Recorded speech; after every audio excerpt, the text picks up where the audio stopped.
Jika kasihmu hanya untuk hamba yang suci. Kita disuruh melakukan hal-hal yang aneh, kita lakukan dengan senang hati.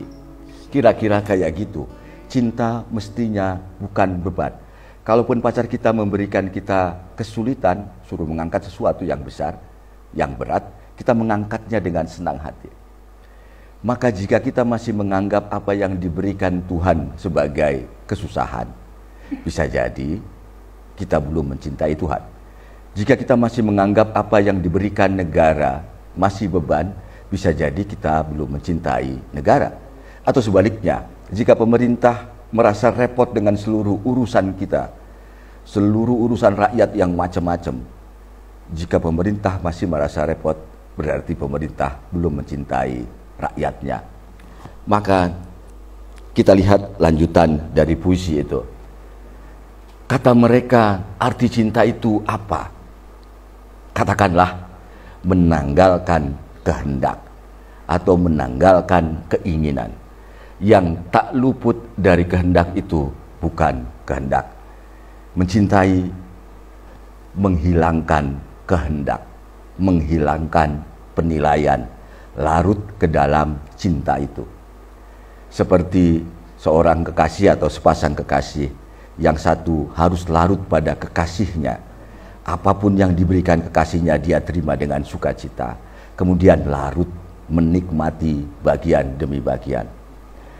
Sepasang kekasih ketika mendapatkan kesengsaraan, ketika mendapatkan uji coba sejumlah masalah, dia akan tetap tersenyum selagi bersama dengan kekasihnya.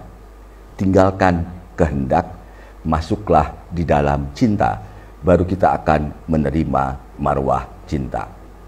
Itu bagian pertama dari pertemuan kita pada malam ini. Dua puisi yang mudah-mudahan memberikan inspirasi, menyadarkan kita bahwa kita mesti belajar kembali cinta.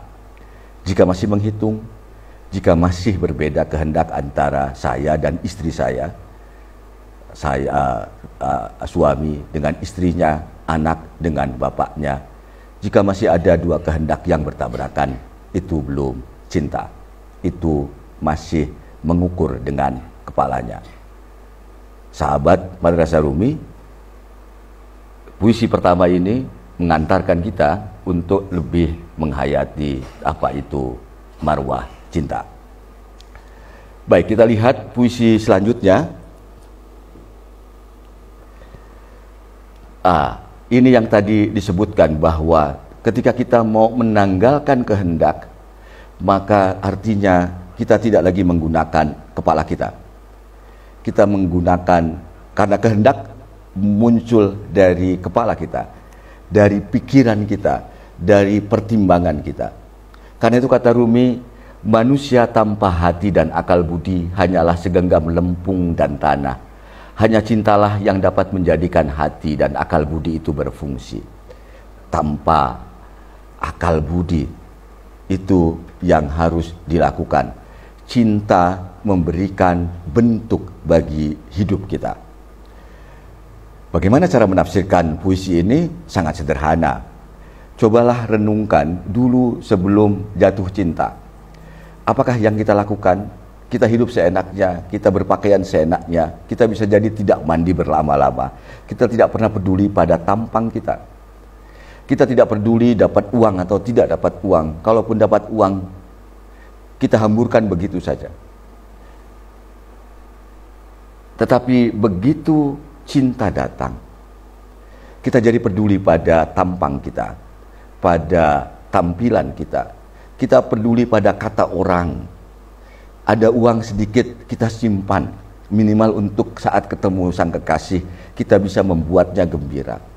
Karena itu, kata Rumi balik lagi, manusia tanpa hati dan akal budi hanyalah segenggam lempung dan tanah, sesuatu yang gak berharga.